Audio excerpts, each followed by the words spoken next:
Bonjour, bienvenue à cette deuxième journée donc, du Forum Convergence.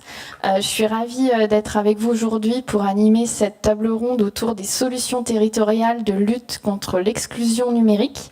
Je suis Oriane Austin, chef de projet mécénat et investissement citoyen au sein des entreprises. For companies, for cities, it's a network of companies committed to social integration. We work in three directions: sponsorship and citizen investments, diversity and job employability, and action in education and digital inclusion. On this last pillar, we have an initiative to raise awareness among the young in a fragile environment to the digital world and the digital citizenship. So digital is the key word for this morning. Digital uses in our everyday life, everywhere and almost all the time. We need digital to get a job, to get access to cultural content. We need digital to study, to train professionally. They've become ubiquitous, those digital aspects. So in the very title of our roundtable, we have counted around 30 million French in digitally excluded. So to face this alarming situation, there are some political measures that have been implemented by several players, be them companies, local governments, and the national state. This is what we're going to show you this morning with thanks to our several experts. But before leaning on those local solutions, I'm going to ask Caroline Spon, who is co-chair of the MEDNEM, in charge for the development of digitalization.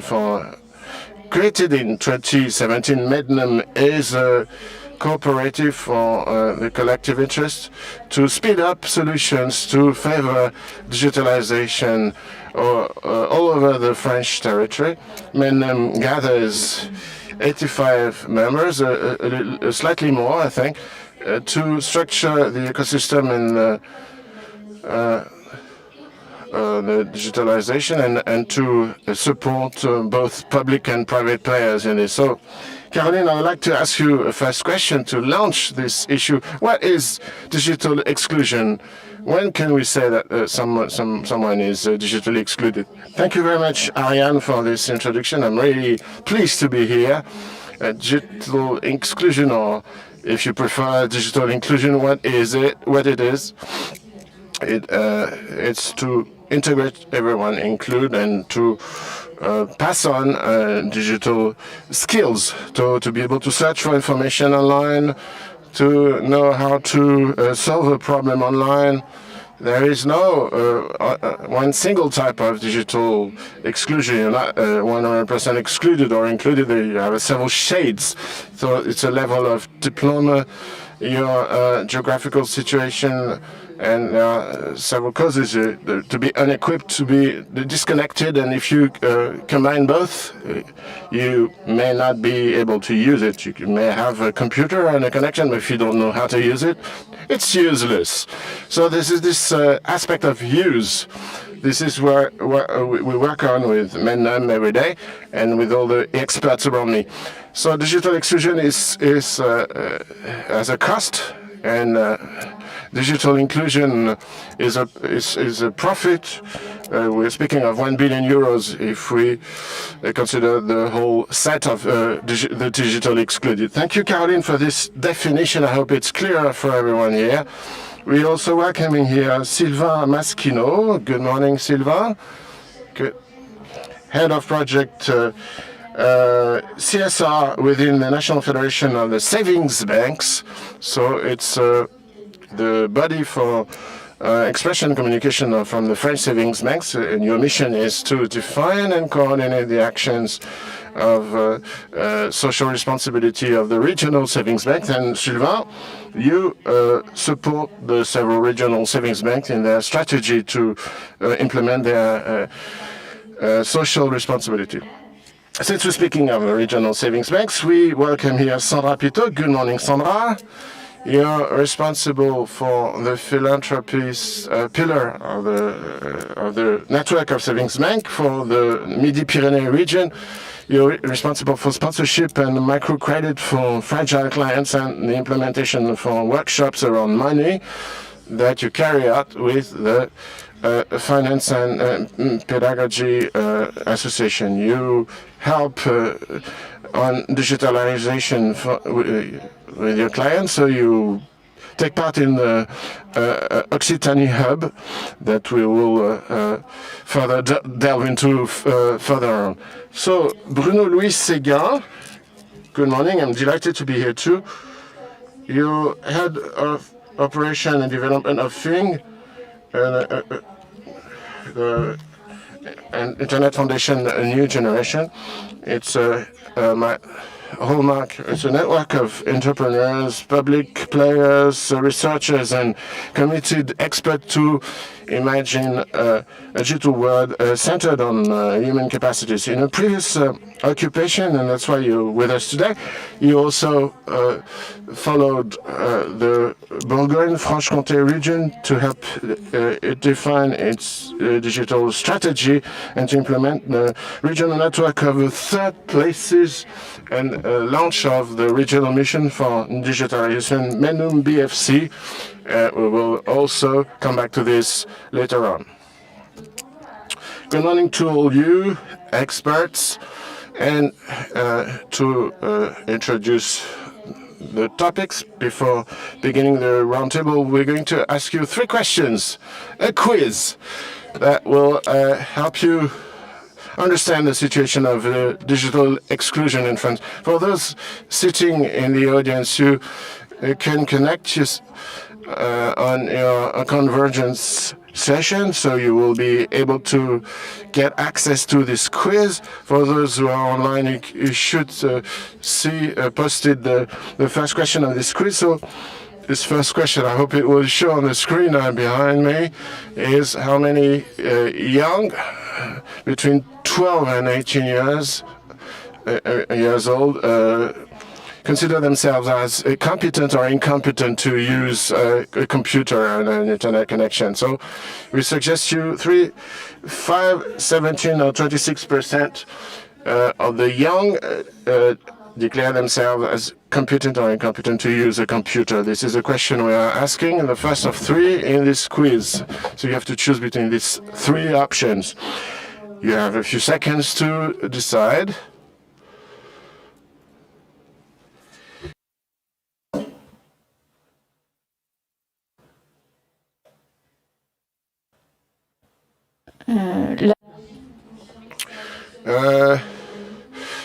The back office, do you confirm that it is working, that the online vote is open? I'm not sure if the people in the audience were able to connect themselves in order to participate and vote. I'm not sure. Anyway, do you have any idea of the correct answer between 5, 17 and 26%?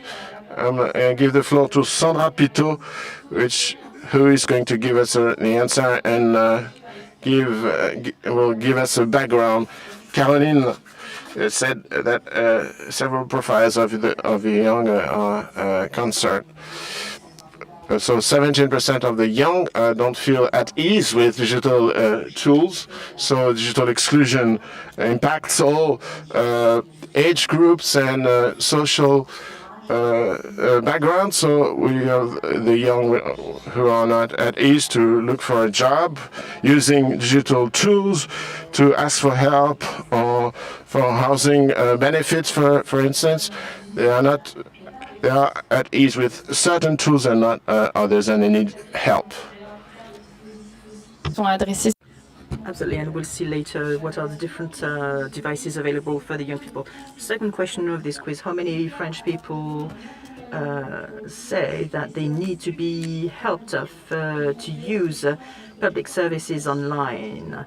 So you can see the answers, 23, 47, 69%. Which answer is the right answer according to you? So you have a few seconds to answer this question. Thank you.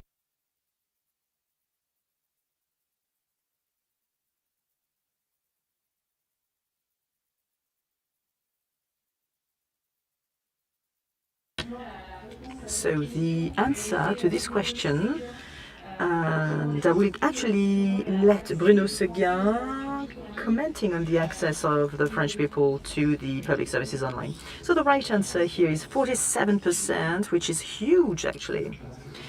47% of the French people don't feel comfortable at all with the online admin, given the previous figures of this survey was 44% 1 year and a half ago.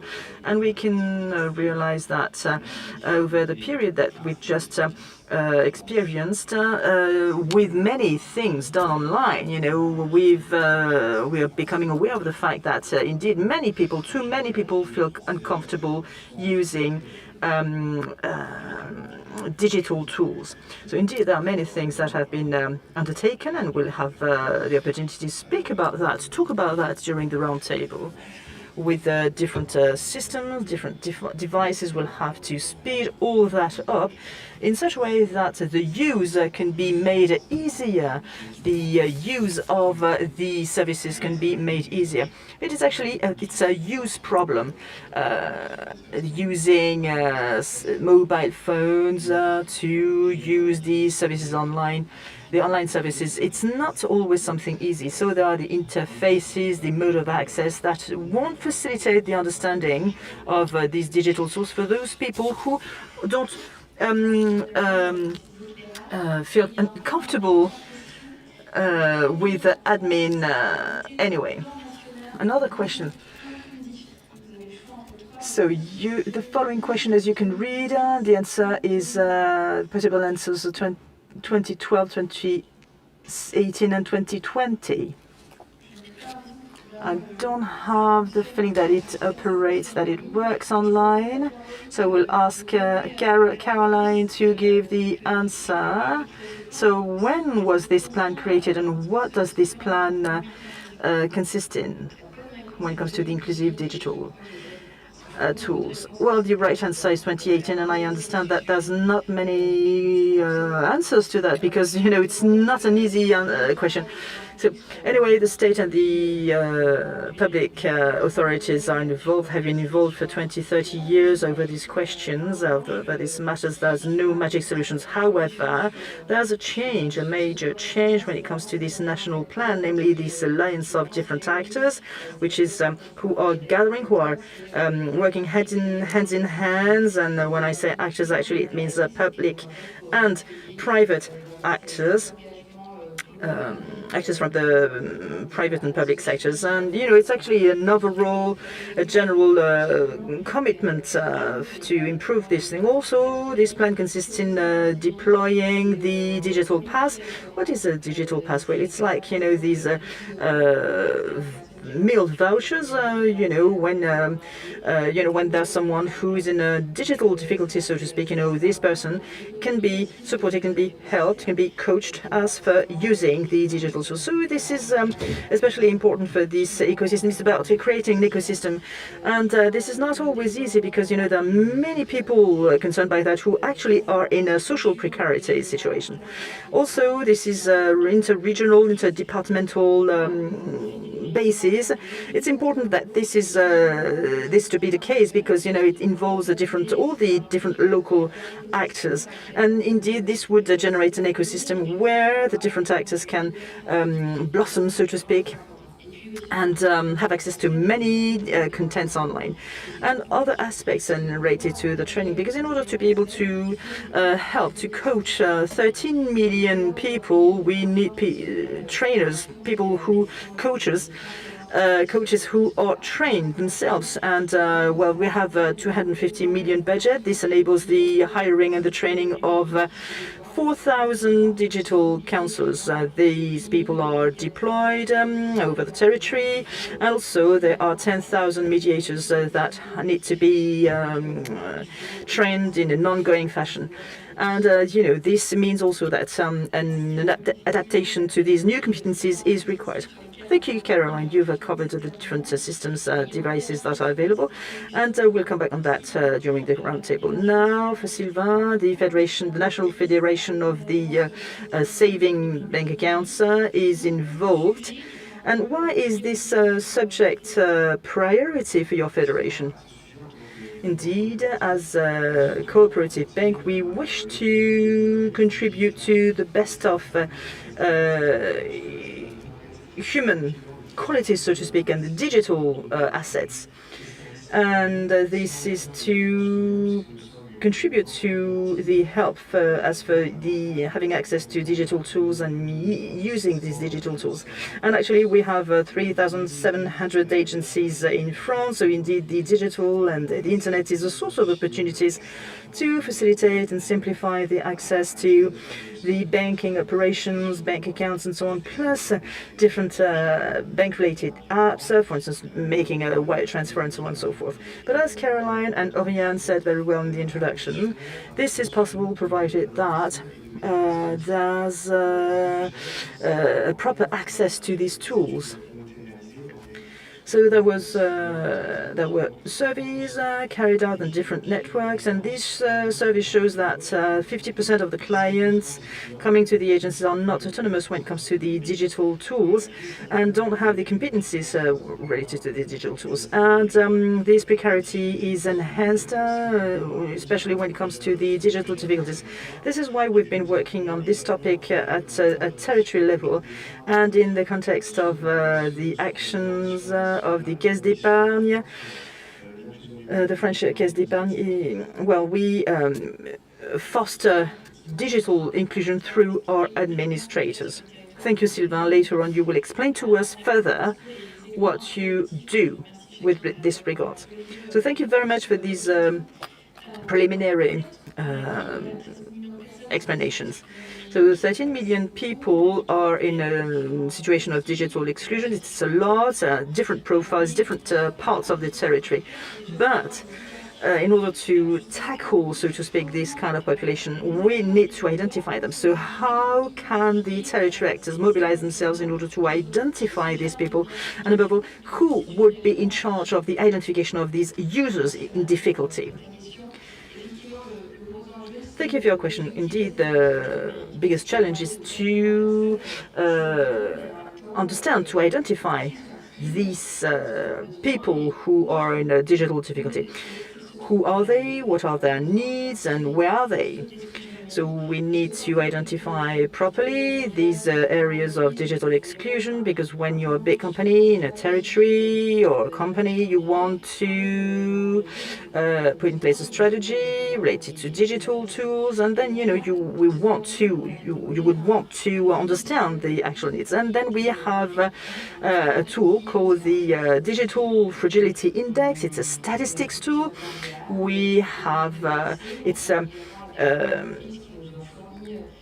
it has multiple functions. We have also companies who've provided us data related to their members, to their users, their clients, and of course all this data is anonymous, and that's why we would really comply with the GDPR requirements. But the purpose is to identify the people, the profiles, and the areas of digital exclusion. This is paramount in order to understand not only the requirements, the requests and needs, but also to tackle them. And between Paris, actually, and Bourg-en-Bresse, southwest France, there are needs that are absolutely different. And as a result, we would need to understand that in order to have to put in place the means where they're needed. There's also a portal called Fragilité-numérique. When you enter the name of a village, you would see what is the situation of this village when it comes to the digital gap. So there are there are several criteria for that, as we explained earlier. Not only age, which is a discriminating factor, even though we are aware of the fact that young people, some young people are also concerned by digital exclusion, but also the level of poverty and so on and so forth. But we need to take, not only do we need to take all these criteria into account, but also we need to go further, because this strategy has to be deployed in a massive way, but it can't be indefinite. It has to be customized, it has to be individualized, so to speak. Caroline, when it comes to the identification of the persons in difficulty, you mentioned the digital mediators.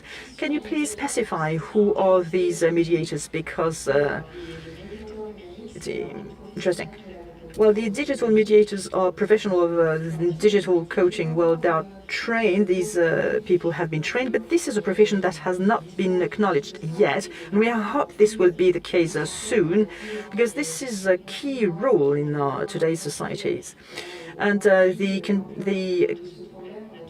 the lockdown has demonstrated that at some point, we would happen to be in a difficulty from a digital point of view, or many people, or the people would be really in digital difficulty.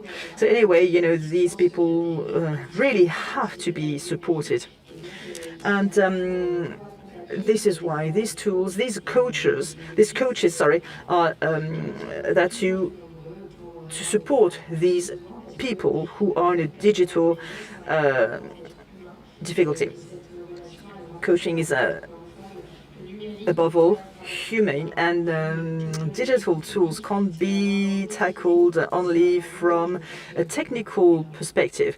It's a more general challenge. When it comes to territories, you've contributed to the digital inclusion in Bourgogne-Franche-Comté. How is that organized on the territories in order to fight digital exclusion? Which systems, which devices,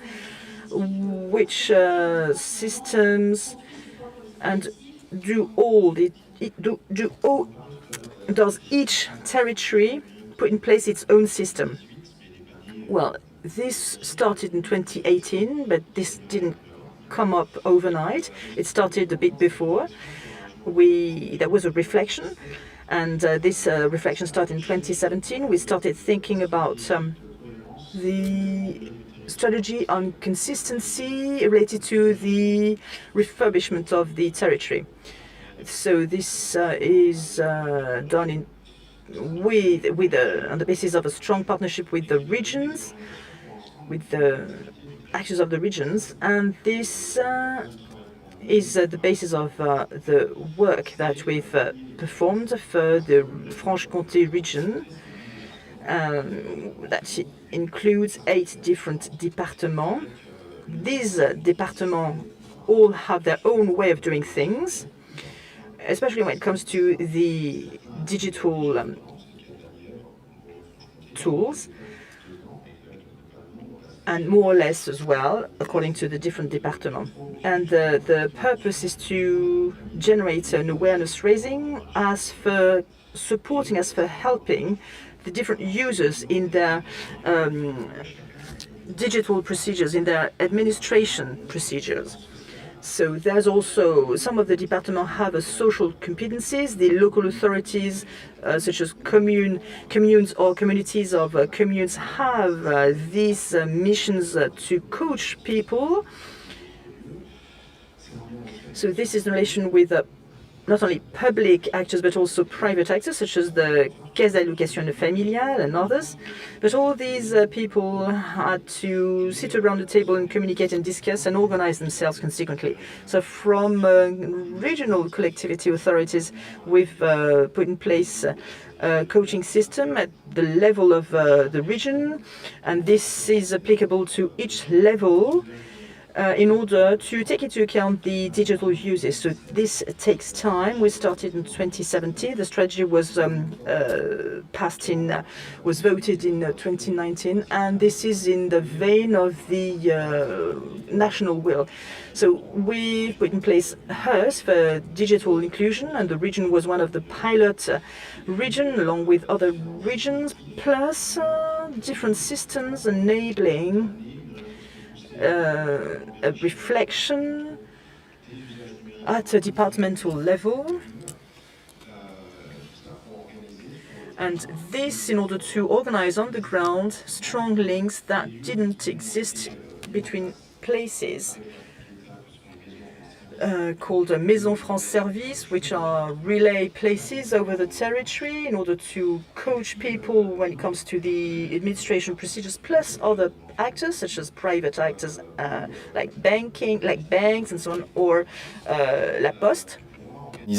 To be able to organize and coordinate things. What is central is that users who need to be assisted easily find a place where they can be helped. This is the idea of Maison France Service, these services centers. So the idea of the Franche-Comté, Bourgogne-Franche-Comté region, it went through the hub for digital services. Thank you, Bruno Louis.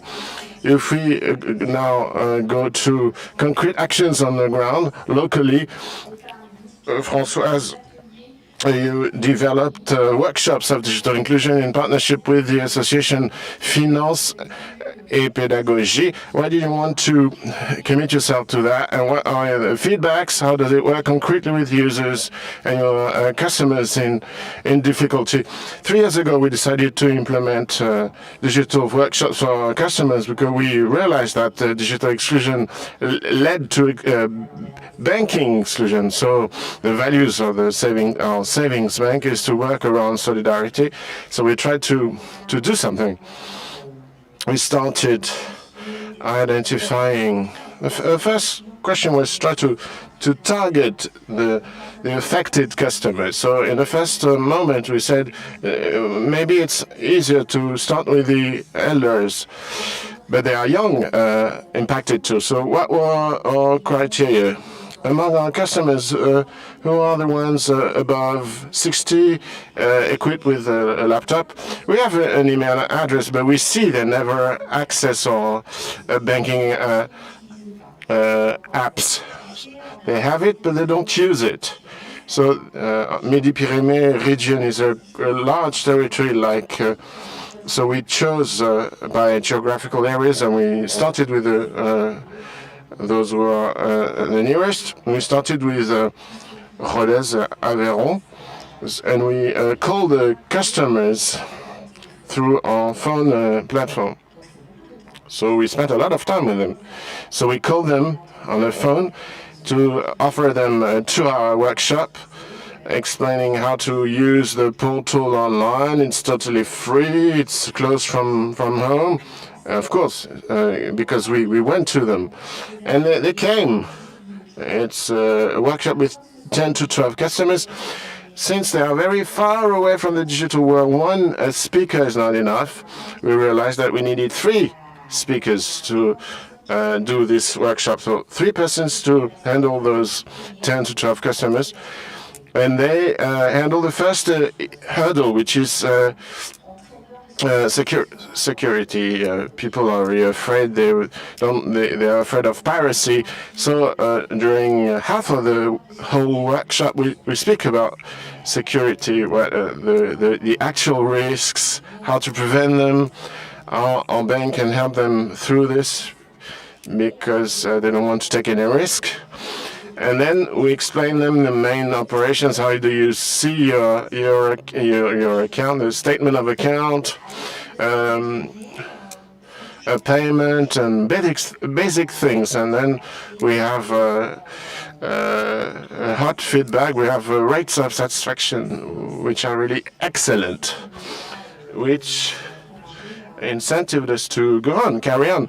What we also do is 2 to 3 months later, we see how these users behave, and we have seen that 2/3 of those customers who went through the workshop do connect on Portal. So it's a victory.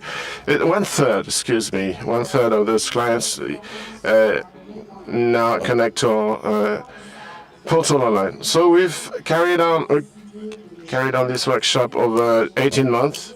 We decided to generalize it and trying to organize 50 workshops of these a year. But there was the pandemic crisis, and we had to suspend them. It was not possible to do those workshops online. Those customers wouldn't attend them.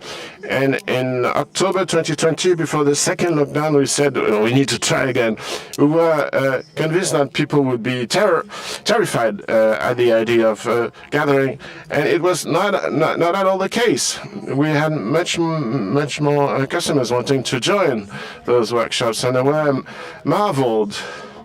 Easily see that among the customers taking part in this workshop, we'll still have some targeting issues. We need to fine-tune this in our Occitanie region in southwest France. Yes, we come back to this, the RENAC in Occitanie region. Sylvain, how does the Savings Banks Federation support the regional savings bank on this digital inclusion aspect, and how can all your savings banks take part in this overall effort? First of all, some more information about the Federation of Savings Banks, because the cooperative model is not easy to understand. So really, Federation serving savings banks, we are thinking hub, digital helpers, and the tools we were interested in were tools of diagnostics, helping understand what our customers' difficulties, and those away from the digital world, those who needed to be reassured and were afraid to use the online. So we need a little help through our digital networks, and those who are totally excluded from our workshop do not know how to use a tablet or a mouse, and we need a workshop on the long term. We don't have the basic skills to be able to be assisted in our workshops. We didn't stop there. We said that we need to find a solution for those clients, so we exchanged with another player on this issue, which is Aptic, which is a cooperative, which suggests digital passes like food vouchers, which enable people to pay for the whole or part of digital services on the whole French territory. So we are thinking how we could emulate those services for those who are most excluded from digital services in the region Midi-Pyrénées. And I want to capillarize better. And so we launched experiments in other savings banks since the savings banks Loire Centre in the center of France. And there is another savings bank who's going to launch something too. So with these local feedbacks, we're going to conceptualize a principle that we're going to apply everywhere in France. Thank you, Sylvain. Now we're going to deepen solutions developed by each one of your structures. Caroline has developed the platform Digital Solidarity, which gives a help to citizens for all their digital needs. Can you describe this platform, its prospects of development, what is at stake? Digital Solidarity is a project which was born in a very peculiar moment, the first lockdown in France. So everything closed. The digital helpers were out of job, and digital life took a more important part of our daily life. So the needs became greater, so we gathered around the a phone line. We're speaking of 13 million people who are going to face an extremely difficult situation. Bank branches were closed, and how will people find their statement of accounts? So we had to reinvent the job of helping. Usually we are close to the person who comes to the branch. So now it had to be totally remotely. So we choose a means of communication, the phone. There is no phone exclusion. I think everybody knows how to work with a phone, but I would say assist people rather than train them. So we've assisted more than 30 million people like that. We have an online site with a lot of tutorials and content, which helps people step by step. If you want to train on your own, or if you're a helper and you need best practices. So it's a platform which has emerged from collective action and thinking. We have more than 2,000 digital helpers who join them. There was an excitement around our ecosystem, which was very strong at that time. Though this project goes on, many solutions that have been quoted by Sandra Sylvain and Bruno Louis. So there is not one single solution, it's a panel of solutions. So how do you bridge everything? Digital Solidarity is a phone platform, which is a little help. We don't intend to train someone over 25 hours. We want to help stopping people getting stuck. And we encourage the people to go on using our online platform. And if there are some more basic needs, we can pass on this person to another system, service, or person, so that it can be assisted on the longer term.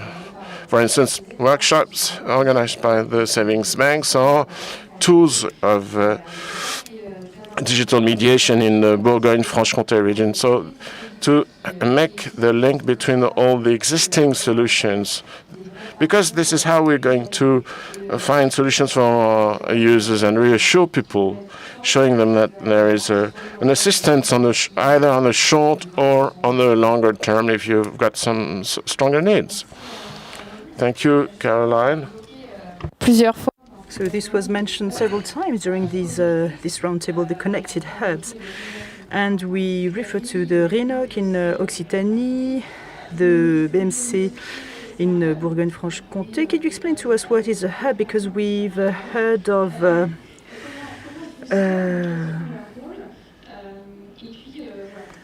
airport hubs, but that's nothing to do with it. So how does it work, a hub actually, in our case? How does it work, and what does it consist of? What is the purpose of that? Indeed, in airports, hubs is a way to connect the different travelers between with the air companies in order to find quicker the option, the possibility to travel further. Well, it's more or less the same thing as far as we're concerned. It's named, in other words, in order to understand who does what. And this territory-related clarification, because it's important to understand, it's tricky to understand digital and also its uses, and understanding who can support, who can coach me, for instance. Because the problem is that this is not well known, and the state has had this idea. Let's experience this mechanism, on the same model as airport hubs.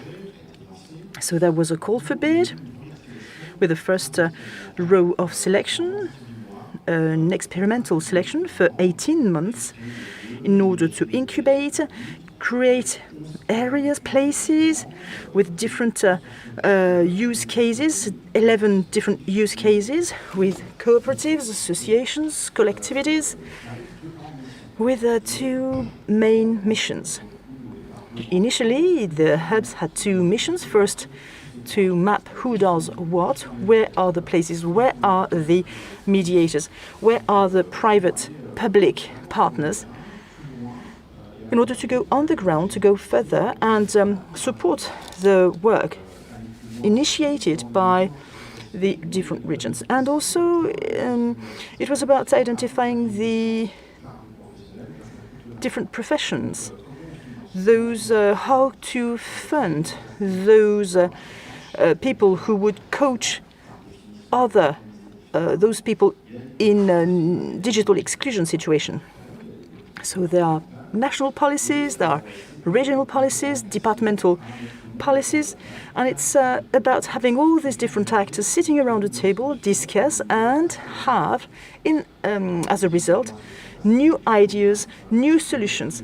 So these 18 months unrolled well, because all the hubs that had been selected in the first place had been made sustainable, and they benefited not only from public money, from public funding, and also we talked about the different digital councillors, positions funded by the state, 4,000 digital councillors disseminated here and there in the territory, all over the territory. It's about ensuring the training of these digital mediators, plus a daily basis follow-up of this support.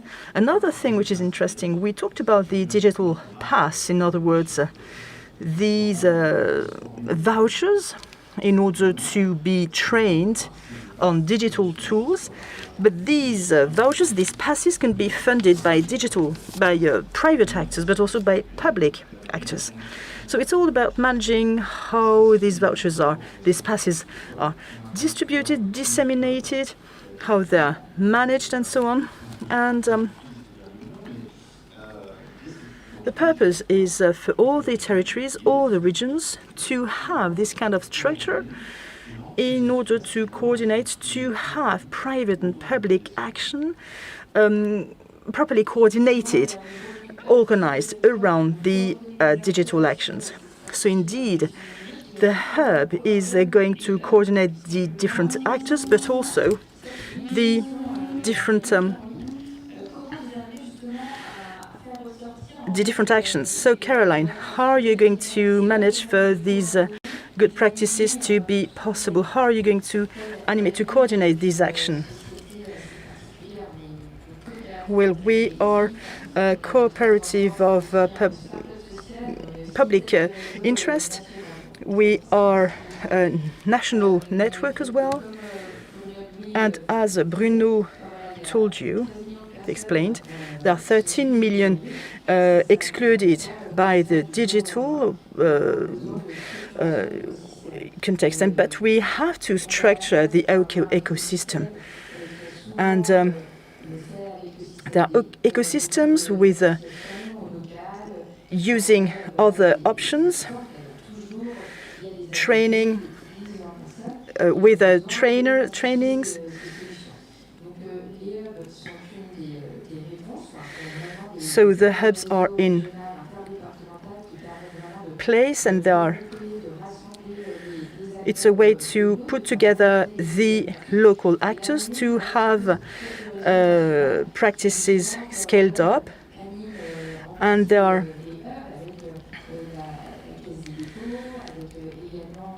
so you have the Caisse de dépôt, the public authorities as well, and the idea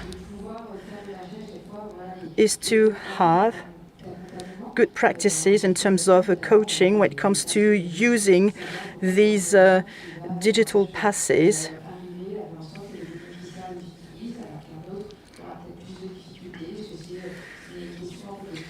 And actually it's about transmitting the information. So there are questions that are raised, and it's about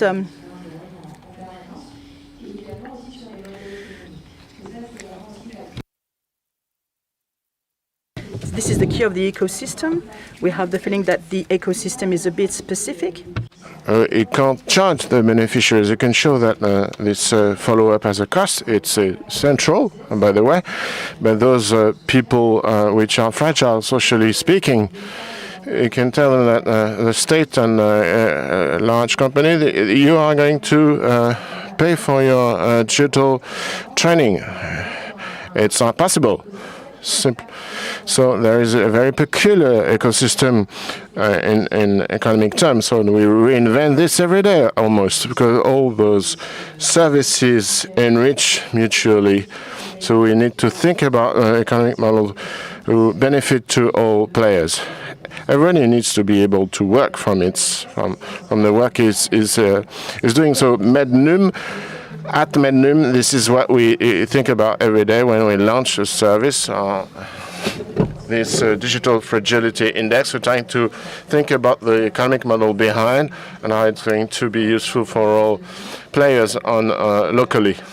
When we have people saying in the Occitanie region there are more people to train in Toulouse, we need to be able to explain why and to pass on this information to local players and to see how on the ground they can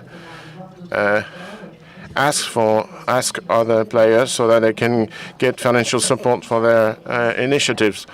Well, this is our work in order to professionalize our ecosystem. I was quoting the training of digital helpers. This is what we're implementing. This is a medium and long-term strategy, even if there are urgent needs in the short term, because every day we identify new needs. Thank you, Caroline. There will be a question and answers moment at the end of this roundtable. So please note down your questions, and you will be able to ask them. It is also the same thing for those who follow us online.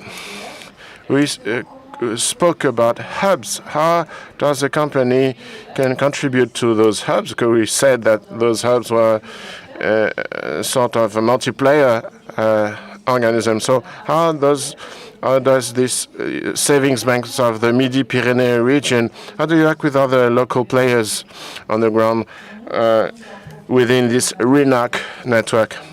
When they suggested that we should participate in this hub in the Occitanie region, the conclusion we reached at the end of our digital workshops, there are some customers, we cannot tell them how to use the banking app because they don't know how to use it. So we thought we were not able to train them, and we considered it was not our mission. So we thought to ourselves, there must be 1,000 companies in the same situation. Let's share and the hub is being created at that precise moment. That we found interesting is to meet with digital players which had this mapping to try to find who could be the helpers on our territory everywhere, and coming with solutions how to concretely work together and suggest solutions to our customers. Above all, we met with other companies like us, part of the hub, the National Train Company, SNCF, or SFR, the phone operator, and other companies who share the same concerns. So we haven't achieved this process, but we may share some needs and able to assist our clients at this step. So it enabled us to together think about those solutions, and we feel less alone, and we have built those solutions. Pour Sylvain. A question to Bruno Louis. When talking about territories and digital inclusion, we would have in mind territory of action for digital inclusion. So other words, other strategies. So can you explain to us what this consists in? Because we can imagine that Bourgogne-Franche-Comté is part of this territory. Exactly. This was created in part as part of this digital inclusion policy in 2018, and the matter was how to identify the territories beforehand. those territories that are innovating, that want to be experimenting areas, and that want to contribute to the policy with regards to the digital tools. And it came up just before the hubs, and the reflection on the hubs came up just after, when we found budgets. But before that, it was about putting together around a table these voluntary territories. It was up to the local authorities to make the decision to choose to be part of this strategy. And sometimes these communes, these places, these areas were more or less important in terms of size. So it was about putting around the table both the private actors plus the agents including this system, for such a way that they could discuss, I want to do things like that, I want to do things like this, and so on. And the actions, the territories of action committed for this system were not always involved in these in this action. And we have like a coaching, a sponsoring system, and it was about documenting the project, namely describing what was done, having like sheets of recipes, if you will, to present how things were done. And this is the core of the activity, namely producing common actions when it comes to the digital tools. For instance, deploying the digital passes and so on. And these inspired other actions, other communes, other regions, and in other words, these recipes would provide the how-tos in order to coach other territories. So Caroline, can you explain to us what you're doing as well? Because I think that's something which is coming up. So the Digital in Common, that's the big event of the digital mediation and also beyond. It's in order to advocate inclusive, alternative, emancipating digital tools. And this will take place 20th, 20th and the 21st of October in Angoulême in 2021. And you're most welcome to join in.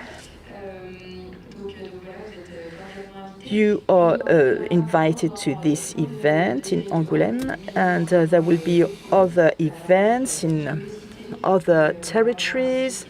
We also have a website called numériqueencommun.fr. You will have all the information there, and the purpose is to discuss. Now we can all meet up again through congresses or conferences, and also in this website there will be information, videos, and don't hesitate to go and discover these different elements online. You will learn a lot. Thank you, Caroline. Very interesting. Sylvain, what are the perspectives for a group like, for a company like Caisse d'Épargne, especially when it comes to digital inclusion? How would you support digital inclusion through different ways of actions, means of actions?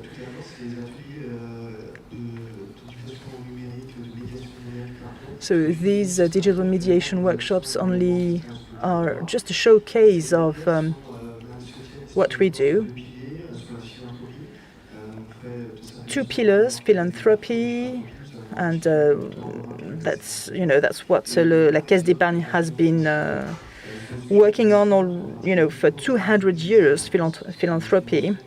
And we've been funding, investing over the different territories up to 20 million euros per year in order to fund more than 200 projects in all the different territories. These projects that meet needs at a society level. For instance, in Poitou-Charentes, the Caisse d'Épargne there funded a project aiming at combating poverty there, supporting, helping the young people in difficulties, in poverty, and these young people were trained on servers, on digital tools, with local targets, and like the Caisse d'Épargne in France has rolled out a project for actors aiming at working on these projects related to the digital gap, the digital divide. And Sandra has this fantastic mission to work on this topic. We also have another project called on microcredit. And there are actually 5 million people who have dual exclusion, both financial and digital exclusion. So we've suggested our clients in financial fragility to have access to this offer, to this aid, which is called coup de pouce. It's a subscription to Orange at a lower rate, plus a reconditioned computer for an amount of 179 euros. So we would create partnerships with other companies as well, who have the digital inclusion at the core of their heart. So when it comes to the cooperation, the cooperative action of the ESS, so we have at the bottom of our heart the will to coach these actors of the ESS. And also as a bank, we are part of those first funders of the ESS actors. We would support these actors of the cooperative to whom we can offer products and services adapted to their specific needs, because we are a banking network that has a specificity, namely counselors, more than 160 counselors all over the territory that can help, that can support these people in digital precarity.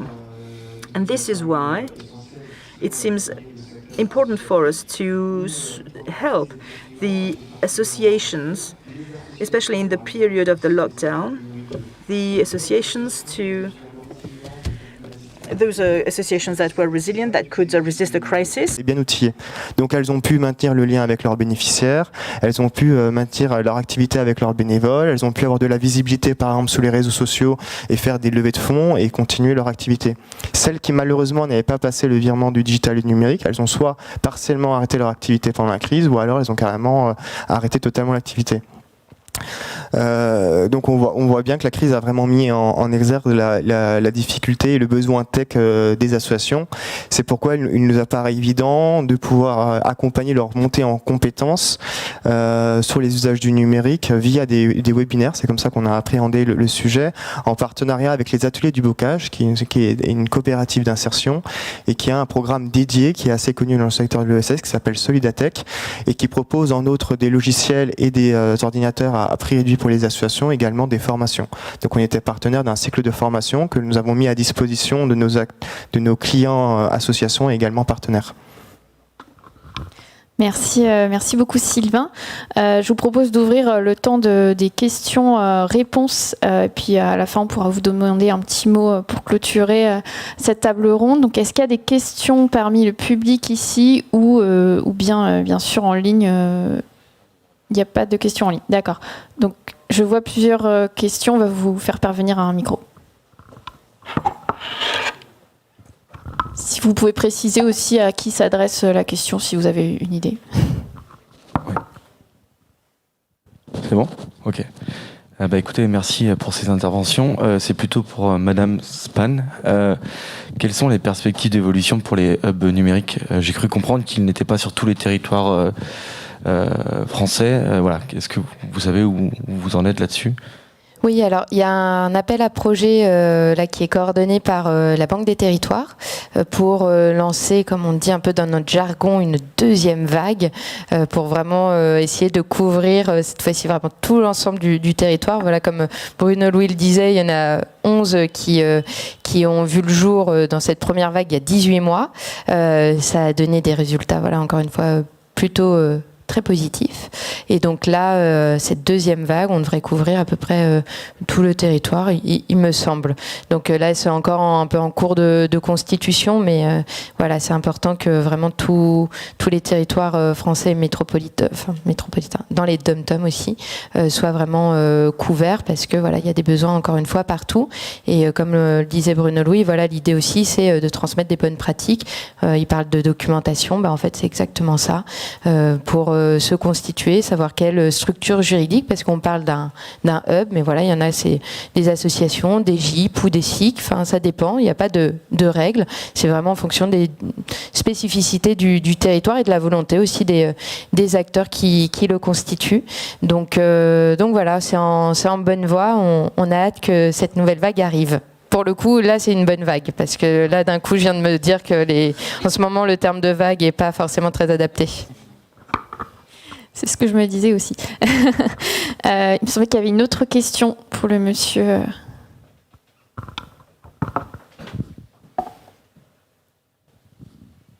Oui, merci beaucoup pour votre intervention. Et, ma question est plus transverse. En fait, j'ai deux questions. J'en ai une première sur finalement la dynamique que vous avez pu créer, puisqu'on voit qu'il y a toute une série de nouvelles coalitions qui apparaissent au niveau des territoires. Et l'expérience montre que souvent, cette dynamique s'épuise. Je voulais savoir si, en plus des différentes astuces que nous avez données, vous avez des recommandations pour nourrir ces dynamiques. Et puis j'ai une deuxième question plus générale, c'est-à-dire que finalement, le numérique, il y a certes la problématique de l'inclusion, mais il y a l'intégration dans l'évolution du territoire, c'est-à-dire un peu les problèmes qui ont été évoqués lors de la réunion d'ouverture. On s'est dit il faut le maximum de contribution des acteurs. Est-ce que cette facette-là, c'est-à-dire de rendre un peu les citoyens plus actifs dans le numérique et dans l'élaboration des politiques et de la transformation territoriale, est-ce que c'est un sujet que vous avez prévu d'aborder, ou pour vous il est complètement différent dans sa forme et dans son fond par rapport aux démarches que vous avez pu initier? Qui souhaite prendre la parole? Plusieurs personnes peuvent parler, évidemment. Alors, moi, je peux déjà témoigner de cette dynamique, et le fait d'embarquer du monde sur les territoires, ces 2 dernières années, ça a été assez impressionnant. C'est la création des hubs, la dynamique qui est née derrière. C'est évident que maintenir cette dynamique, c'est une question humaine, c'est une question de relation entre les gens, d'animation, de réseau. Donc effectivement, ces hubs ont tout intérêt à se pérenniser. Alors certes, toutes les régions ne sont pas au même niveau aujourd'hui. Moi, je peux témoigner de ce qu'on a fait en Bourgogne-Franche-Comté. C'est-à-dire qu'on a négocié les choses dans le cadre du plan de financement État-région 2021-2027. C'est-à-dire qu'on s'est assuré que pendant ce contrat de plan, donc ça c'est les financements croisés État-région, on assure le financement d'un fonctionnement minimal pour le hub. Voilà. Ça n'a pas été le cas dans toutes les régions, parce que l'entente entre les acteurs n'est pas toujours la même sur les territoires. Mais en tout cas, ça c'est vraiment la volonté qui a été portée au niveau national de pousser ces négociations-là, pour qu'au moins la partie coordination, c'est-à-dire celle qui est vraiment un sujet de politique publique, puisse être financée, on va pas dire de manière pérenne, mais un financement qui s'inscrit sur 5 années avec des acteurs publics, ça commence à être long et ça devient compliqué après de revenir dessus. Voilà. Mais il y a cette recherche en parallèle de modèles économiques avec des acteurs privés pour compléter, voire prendre le relais. Voilà. Et Et autre sujet justement sur l'embarquement des citoyens dans le sujet numérique. Là, pour le coup, je vais faire un peu de pub sur ce qu'on est en train de préparer à la FIG. On est en train de préparer justement une expédition autour de la citoyenneté, une expédition qu'on appelle société civile, dans laquelle l'idée c'est de croiser, d'étudier, de regarder ce qui a été fait en termes de démocratie participative, de prendre du recul, parce qu'effectivement tout le monde ne rentre pas dans ces dispositifs-là. Et finalement, c'est comment on va travailler sur un numérique plus humain et du coup remettre l'humain au centre du jeu pour que les outils soient bien au service de l'humain et pas l'inverse. Je ne sais pas si Caroline, Sandra ou Sylvain, vous souhaitiez ajouter quelque chose? Bruno Louis a tout dit presque, mais effectivement vos questions elles sont très justes. Laissez-nous un peu profiter de cette dynamique parce que justement on l'a cherché depuis un petit moment. Il y a une phrase de Cédrico là qui me vient à l'esprit, c'est que il disait justement le budget pour la médiation, l'inclusion numérique, c'était 350 000 € en 2017. Aujourd'hui c'est 250 millions grâce au fonds de France Relance et au fonds européen. Donc là, il y a vraiment enfin une enveloppe budgétaire qui est très conséquente. Donc c'est sûr que ça va permettre vraiment de bien structurer notre écosystème, voilà, de passer vraiment de ce système D à quelque chose de beaucoup plus professionnalisé. Et on espère évidemment, en tout cas c'est notre travail au quotidien, on verra, on peut en reparler peut-être dans 3 ans, voir si on a réussi justement à ce que les structures d'accompagnement au local, elles soient vraiment pérennes, qu'il y ait des dispositifs d'accompagnement à distance. On parlait de solidarité numérique. Remote assistance structure, will they still be there in 5 years' time, and how will we work structurally? As to the second question, I'm calling numérique en commun, the common digital solutions. We treating urgent digital needs, but behind that we need to assist citizens who want people train in the digital world, because it's the whole society is concerned. Everyone has its say, independently of its starting competence. When you speak of data,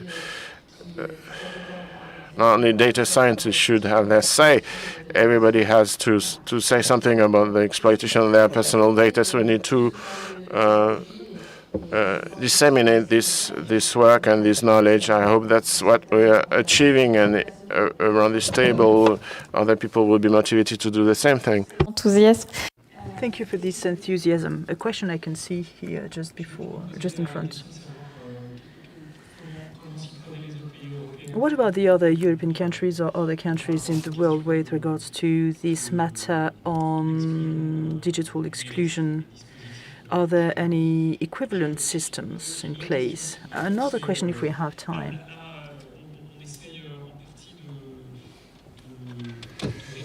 We try to fix the past when it comes to these 13 millions of digitally excluded people. Now, what about in the next 5 years? Is this figure going to be the same? How is the future prepared? So what about the initiatives, similar initiatives in Europe? Who would like to answer this question? Well, I'm going to try and answer, but it's a very good question indeed. And I can say that to date, I'm afraid I don't have much information about that. But at the national level, you know, it's very time-consuming. But I can tell you that in Estonia, for the last 30 years, they're quite ahead of us when it comes to the digital inclusion. And because they've dedicated a budget on that for a long time, and that's the case also of Spain, other countries, and they've put in place these digital mediator principle. And there's not many information in a cross-cutting fashion between the different European countries, but I think it's a shame. I think it would be good to create a European network, aiming at the combating of the digital divide, the digital exclusion. The second question was about. All right.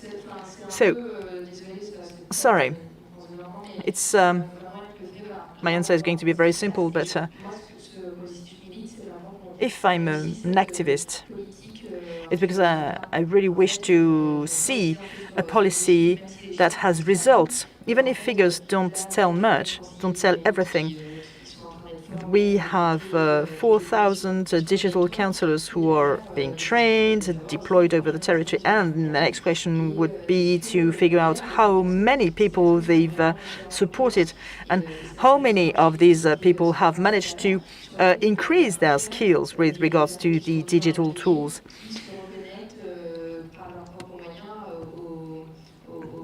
It's not only about using digital tools in the context of workshops, but also at home or at work. And we want to assess, we want to measure all these different elements, because I think that it's important to have an obligation of results, and that also these results have to be displayed. And out of these 13 millions, I think that only one third will be able to really actually train only 1/3 of these 13 millions, namely 5 millions. I think it's also about changing mindset in our ecosystem, and I'm sure we will be successful. And when it comes to the European countries, other European countries, in Belgium, in Wallonie region, there are systems in place in order to bridge the digital gap. And this is based on policies related to public financing, but there are some delays in other countries. In Denmark, for instance, I went there recently. I spoke with elder friends, and they explained that the issue related to having access to digital tools or services is still existing. So because there's a training in schools, in high schools, the youth, the young people can manage a bit more. But still, in Denmark, everything's been digitalized for a long time, much earlier than in France. And this is the case as well in with regards to taxes that are declared online. And when there's a problem in France, there's someone who can answer the phones, the calls, as opposed to Denmark, where the problems are solved online. And I can say also that there are a huge range of devices, of tools that are not adapted to the people who have to use these digital tools. It's about explaining someone who finds it difficult to understand the digital language. It's about explaining to this person the different concepts, providing him or her with definitions, explanations. And when I suggested this, most of the people, even those people who could understand things, didn't always agree with me.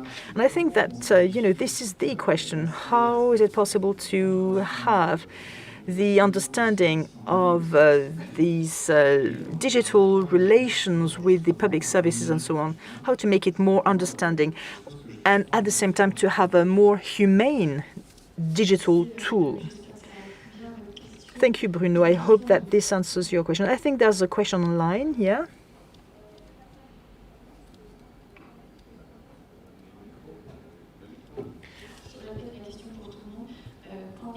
what about the projects overseas with regards to digital inclusion? I can answer this question. We referred to hubs earlier in France, metropolitan France, but also overseas, in the overseas territories. There are 3 hubs overseas, and the purpose is to have all the territories covered and nobody to be forgotten. And there are hubs that are very active on these territories that offer solutions, and it's the same for the digital, the counselors in digital tools. They will be deployed overseas as well. Another question amongst the audience? 2 other questions? Fine.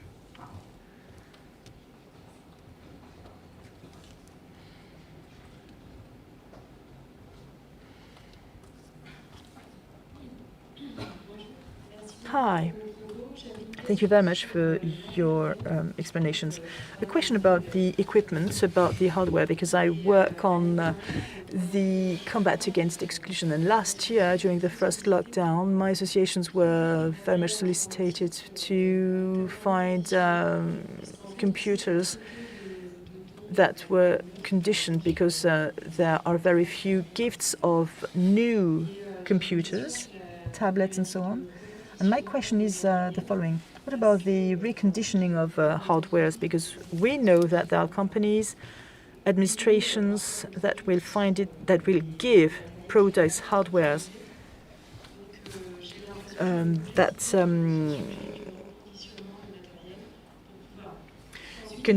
such a way that they can be reused by people in an exclusion situation, those people who can't afford these equipment. Well, there's not nothing, but there's not everything everywhere, however, not yet. There's a national project called Ordi 3.0, and the purpose is to reuse devices, hardwares that are not used by the administrations anymore. So this is deployed over the territory, especially in Bourgogne-Franche-Comté, and the region, as well as the ADEME, the national agency dealing with the energy supervision. They try to identify the structures for the reuse of hardwares, of equipment. And there are quite a number of companies doing recycling of these computer and equipments in such a way that they can be used again. And they're scaled up to a level that can be in such a way that these equipment can be used for a daily use. There's also another project at a national level. The policies related to the procurement, which is accountable, responsible, and public, in order to buy more sustainable equipments.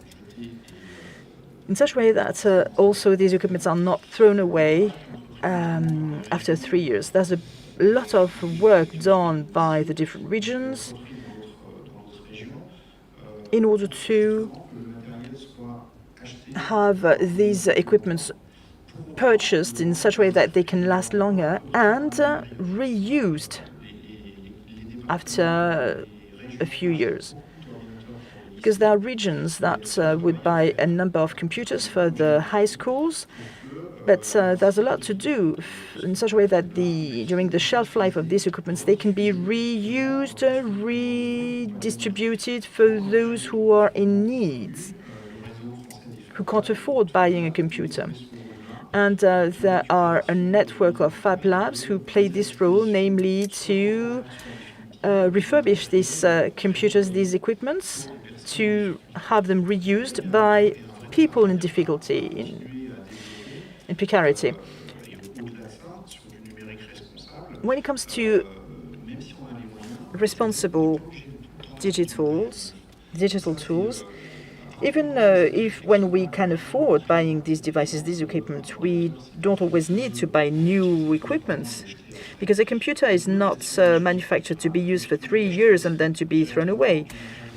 No, it's not possible so to have to buy computers and digital devices that are that have been refurbished. In most of the uses, the daily uses of a computer, whether it is 5 years old or 10 years old, when it's well properly maintained, can last for many, many years.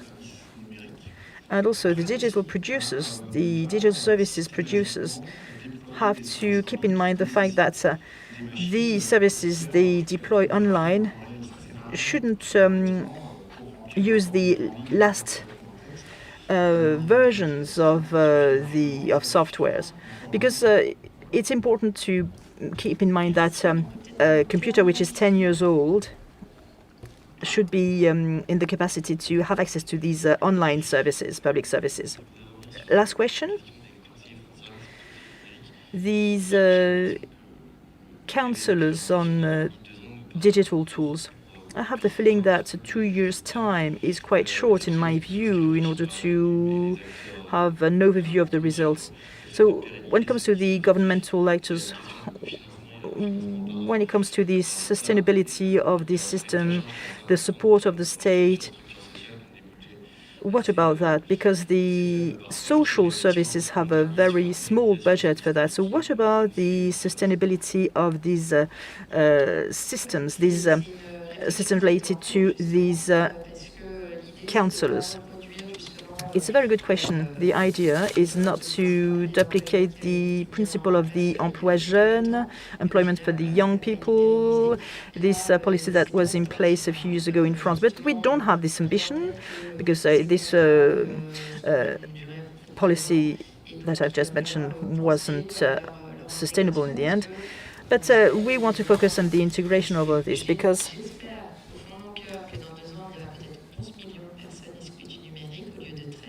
I hope that in 2 years' time, instead of 13 million people who are digitally excluded, we'll have only 11 million people who will be so.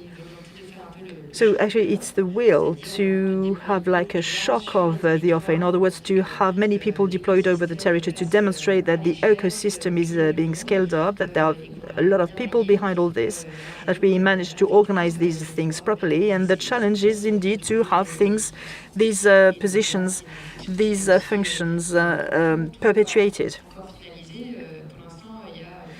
So things are not yet finalized. We have about 60 councillors on the field at the moment so far. So, there's still a lot of things to do. And the rolling up of this system still requires a lot of work. Please give us 6 additional months in order to think of all that, to organize all that. In the public area, there are people who would provide coaching, and the contributions covered by the authorities, the local authorities, are collected from the lowest wages.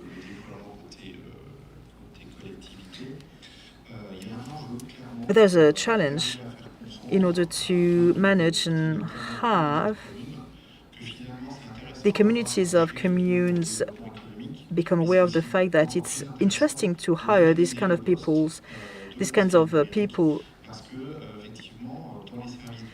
In the daily services, there's no reason why we shouldn't go up for a digital service that can be accessible to everyone. This is a citizen matter.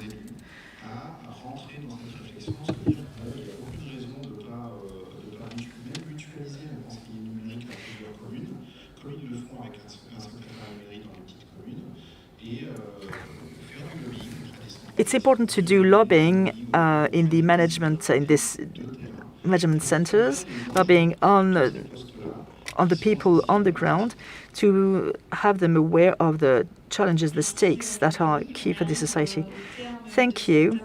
Now we're reaching the end of this roundtable. Thank you very much to all the speakers who gave us an overview of the existing solutions at the regional level, the commune level, the associations, and we understand that it's about the coordination of the different actors at the territory level, and there's a continuation, perpetuation stake there, but also it's about the economic aspect of all that. It's thank you very much to all of you for listening to us, and I wish you all the best. And thank you, the speakers.